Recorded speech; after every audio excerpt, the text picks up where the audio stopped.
তো বন্ধুরা, তো তোমরা তো জানো যে আমার বরের আজকে জন্মদিন। তো জন্মদিন উপলক্ষে ওর কিন্তু খুব গিফটের আশা, ও গিফট চায়।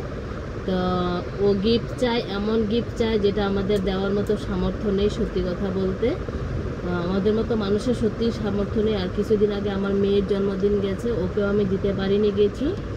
তো ওকে জামাও কিন্তু দেইনি এবার, জানো তো। আমার বর আজকে আমাকে বলছে কি ওর একটা সোনার আংটি চাই। তা দেখো, আমাদের মতো মানুষ কি সোনার আংটি দিতে পারে বলো? তোমরাই বলো। কিন্তু এটা কখনোই সম্ভব না। আর দেখো, তবুও লাস্ট ইয়ার তার আগের ইয়ার মা অনেক কষ্টে টাকা জমিয়ে আমি আর মা দিয়েছিলাম পাপাকে একটা দিয়েছিলাম। হ্যাঁ, একটা আংটি দিয়েছিলাম 1 বছর জন্মদিনে। তখন একটু সোনার দামটা কম ছিল, খুব কষ্ট করে গত বছর তার আগের বছর, ঠিক আছে। তো এবার কিন্তু দেওয়ার মতো সামর্থ্য নেই, সত্যি কথা বলতে। এবার কেন, এখন আর কোনোবারই দেওয়ার মতো সামর্থ্য নেই। এখন 1,30,000 টাকা ভরি, আমরা সোনা পড়তে পারবো না। দেখো আমার কান এখনো খালি, দেখো একটা কানের বানাতে পারছি না, দেখতেই পাচ্ছ একদম কানেরও নেই, আমার বানাতে পারছি না। তো আমার বর আমাকে, আমার মেয়েকে ফোন করে বলছে যে তোর মা আমাকে কি গিফট দেবে। তো দেখো সত্যি কথা, আমি পাপাকে জিজ্ঞেস করলাম পাপা তোমার কি গিফট চাই, he said I want a ring. Okay, তো দেখো এবার এটা তো সম্ভব না, সেটা তোমরা জানোই। যে দেখতেই পাচ্ছ যে এরকম একটা ছোট ঘরে লোকের বাড়িতে থাকি আমরা, ঠিক আছে, নিজের বাড়িও নেই কিন্তু, ঠিক আছে। তো তোমাদের আজকে আমি বললাম, এটা আমি বলিনি কোনোদিন। তা দেখো, বর যেহেতু চেয়েছে, তাই বরের উপরে এমন একটা প্র্যাঙ্ক করতে চলেছি এবার। তো প্র্যাঙ্কটা তোমরা পুরো ভিডিওটা অবশ্যই দেখবে, তাহলে বুঝতে পারবে যে প্র্যাঙ্কটা কী করতে বসেছি, কী করতে চলেছি। আর এই যে দেখো, আমার কিন্তু এই যে মেয়ের জন্য যখন নাকের এনেছিলাম, ওর একটা নাকের বানিয়ে দিয়েছিলাম। 2-3 বছর হয়ে গেল নাকেরটা, 4 বছর হয়ে গেল। তখন সোনার দাম কম ছিল, 500-600 টাকা দিয়ে পেয়ে গেছিলাম। এখন তো আর পারবো না। তো এই যে তারপরে এই ব্যাগটা দিয়েছিল, ঠিক আছে, এই ব্যাগটা দিয়েছিল। তো এই ব্যাগটাতেই তো একটা আমার আংটির বাক্স আছে, ঠিক আছে। এই যে এটা একটা আংটির বাক্স, তো এটা একটা বাক্স আছে, পুরনো বাক্স কিন্তু অনেক দিনের। তো এই বাক্সতেই আমি একটা আংটি, অন্যরকম একটা আংটি ঢোকাবো, ঠিক আছে। সেই এই আংটিটা কিন্তু ঢোকাবো, ঠিক আছে। প্র্যাঙ্ক করতে চলেছি বরকে। তো বরের রিয়াকশনটা কি হয় তোমরা সেটাই দেখতে পাবে। তো দেখো, এই আংটিটা ঢুকিয়ে তো এইভাবে বন্ধ করব। হ্যাঁ, এই যে দেখতে পাচ্ছ, এই যে এই আংটিটা অ্যাকচুয়ালি এটা মেয়েদের আংটি, তনুর আংটি, ইমিটেশনের। এটা কিন্তু সোনা না, আমার মোটেও না, আমারটা আলাদা আছে। এটা তোর, আমারটা অন্য জায়গায় রাখা আছে। এটা কিন্তু, এটা কার? এটা আমার, আমারটা তো লাল। আচ্ছা যাই হোক, এই দেখো এটা আমার আঙুলের ঠিক হচ্ছে। তো দেখতে পাচ্ছ এটা কিন্তু সোনার না, এটা হচ্ছে ইমিটেশন, ঠিক আছে। অনেকটা সোনার মতোই দেখতে লাগছে। এই দেখো, তোমরা ঠিকঠাক দেখতে পাচ্ছ কি? এই দেখো,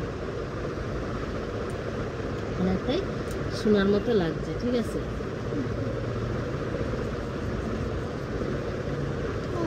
ও কিন্তু, হ্যাঁ, ও কিন্তু এতটা বুঝতেও পারবে না। তো এইটাতে এভাবে ঢুকিয়ে ওকে এটা দেওয়া হবে আজকে, ঠিক আছে। ও যেহেতু গিফট চেয়েছে, সেই জন্য ওকে এটা দেওয়া হবে প্র্যাঙ্ক করার জন্য, ঠিক আছে। প্র্যাঙ্ক ভিডিও করছি সেই জন্য। তো এই যে এইটাতে ঢুকিয়ে আমরা এভাবে বেঁধে ওকে দেব, ঠিক আছে। হয়তো বাবুই দেবে, বাবু দেবে গিফটটা, আমি নাও দিতে পারি, ও দেবে বলছে, ঠিক আছে, ওই দেবে। তারপরে আমার বরের রিয়াকশনটা কি হয় তোমরা সেটাই দেখবে, ঠিক আছে। তোমাদের তো বলেইছি, যেহেতু ক্ষমতা নাই, সত্যি ক্ষমতা থাকলে দিতাম আজকে। তো আমি ভাবছিলাম হয়তো আমি বা ইউটিউবে বা ফেসবুকে পেজ খুলেছি, ইউটিউবে চ্যানেল আছে, ভাবছি আমি যদি আমি পপুলার হয়ে যাই তাহলে হয়তো পারবো আমার বরের আশা পূর্ণ করতে এবং মেয়ের আশা পূর্ণ করতে। ছেলে মেয়ে সব মাই চায় কিন্তু যে বরের আশা বা ছেলে মেয়ের আশা পূর্ণ করতে, কিন্তু সেই সামর্থ্য আমার নেই। সেই জন্য কিন্তু আমি পারি না, কোনো বছরই মেয়েকেও দিতে পারি না, ছেলেকেও দিতে পারি না, কোনো কিছু আমার বরকেও দিতে পারি না। তো 1 বছরই মানে খুব কষ্ট করে, তখন সোনার দাম কম ছিল তাই খুব কষ্ট করে একটা দিয়েছিলাম। তো আর জীবনে আর পারবো না। হয়তো তোমরা যদি পাশে থাকো হয়তো পারতেও পারি, জানি না। তোমরা যদি আমাকে ভালোবাসো তাহলে হয়তো পারি, কিন্তু যাই হোক। তা এই প্র্যাঙ্ক ভিডিওটা তোমাদের কেমন লাগবে তোমরা দেখবে, আশা করি তোমাদের ভালো লাগবে। রিয়াকশনটা কী হয় তোমরা সেটাই দেখবে। তো চলো, আজকে রাত্রে কিন্তু এটা ভিডিওটা শুরু। বাবা, আমি পাপাকে গিফট দিয়েছি কি সেটা তো তোমরা দেখেই নিয়েছো।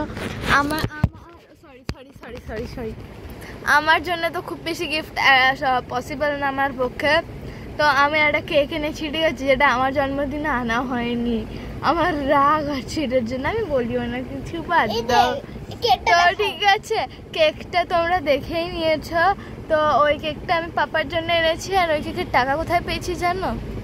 আমি যে খেলতে যাবো সেই খেলতে যাওয়ার টাকাটা থেকে আমি দেওয়ার সময় মানে কান্না লাগছিল। লিটারালি আমি জাস্ট ভাবছিলাম দেবো কি দেবো না। আমি ভাবছিলাম না, বাবা হয় এত ভালো একটা বাবা, ঠিক আছে দেওয়াই যায়, ওই জন্যই দিলাম। আবার জমিয়ে নেবো টাকা, নো প্রবলেম। ঠিক আছে, তো চলো ভিডিওটা কিন্তু দেখবে পুরো ভিডিওটা। এটা দেখো বন্ধুরা, চলো, মা ফেক গিফট দিচ্ছে, আমি রিয়েল গিফট দিয়েছি। Talented girl. আমার তো দেওয়ার মতো ক্ষমতা নেই, বন্ধুদের বলেছি, বন্ধুরা সবটাই জানে, কি আর করবো বলো। মা আজকে ভালো ভালো রান্না করেছে, এটাই বড় গিফট।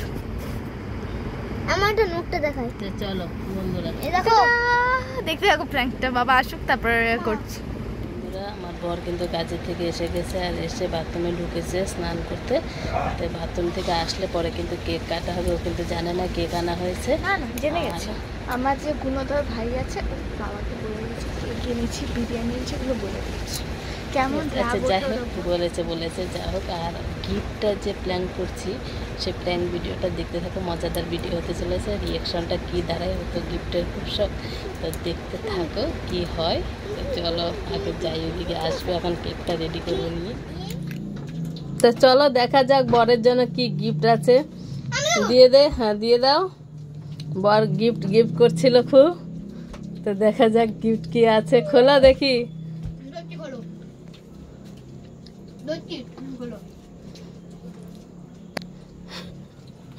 খুব গিফট করছিল, এত গিফট, বাপরে বাপ। তো দেখো বন্ধুরা,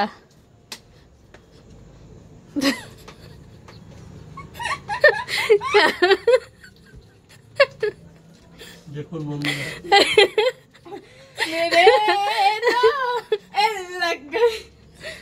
দেখুন বন্ধুরা, ও এত সোনার গিফট করছিল, এবার রিয়েকশনটা দেখেন ওর, গিফটের কি রিয়েকশন। হ্যাঁ, কেমন লাগছে গিফটটা পেয়ে?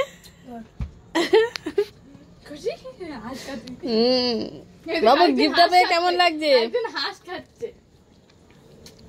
ক্রিম দিয়ে বানানো এটা। তো বন্ধুরা, ও কিন্তু সত্যি ভাবছে গিফট দিয়েছি। তো আগেই তো বলেছি যে গিফট যা বলার বলা হয়ে গেছে। তো ও কিন্তু সত্যিই ভাবছে গিফট দিয়েছে, ও কি সুন্দর করে খুলছিল, দেখতেই পেলেন। তো যাই হোক, এবার চলো খাওয়া দাওয়া করবো আমরা। তো চলো খাওয়া দাওয়া করা যাক, তারপরে আবার আসছি। তো ভিডিওটা যদি ভালো লাগে অবশ্যই লাইক কমেন্ট শেয়ার সাবস্ক্রাইব করে পাশে থেকেও। দেখা হচ্ছে নতুন কোনো ভিডিওতে। আর যদি কপালে থাকে অবশ্যই গিফট দেওয়ার আশা যদি পূরণ হয় কোনো দিন, তারপরে দেখা যাবে। তোমরা যদি ভালোবাসো, চলো বন্ধুরা, তোমরা তো দেখতেই পেলে বরকে গিফটটা দেওয়ার পরে কেমন রিয়াকশন ছিল। তো ও কিন্তু সত্যি করে ভাবছিল যে সত্যি গিফট এটা দিয়েছি আমরা। সত্যি খারাপ লাগছে গিফট দিতে পারিনি। তো তোমাদের ভালোবাসা যদি থাকে, দেখি আগামী বছর যদি দিতে পারি, জানি না দিতে পারবো কি না। তোমাদের ভালোবাসা থাকলে অবশ্যই দিতে পারবো। তো খারাপ লাগছে একটু, বরকে এরকম ঠকালাম, মানে ঠকানোটা ঠিক হয়নি। জন্মদিনের দিন এরকম ঠকালাম, কি বলিস না তুই? আমি কিছু বলতে চাই না, ঠিক আছে? তোমরা যদি পাশে থাকো তাহলে এরকম ঠকাতে হবে না, পরে সত্যি দিতে পারো, যদি তোমরা হেল্প করো, যদি তোমরা পাশে থাকো। সেটাই, একদম তাই। হ্যালো, কারণ আজকের টিফিন হলো রাত্রে বিরিয়ানি। তো যাই হোক, তো চলো, খারাপ লাগছে মনটা একটু বরকে এরকম ঠকানোর জন্য। ওর মানে ও খুব মানে ই করছিল যে ও সত্যি এনেছি। যাই হোক, তা কি আর বলবো। তো চলো, খাওয়া দাওয়া হয়ে গেছে আমাদের কমপ্লিট। তো যদি ভিডিওটা ভালো লাগে অবশ্যই লাইক কমেন্ট শেয়ার করে দিও, আর পাশে থেকো। চলো টাটা।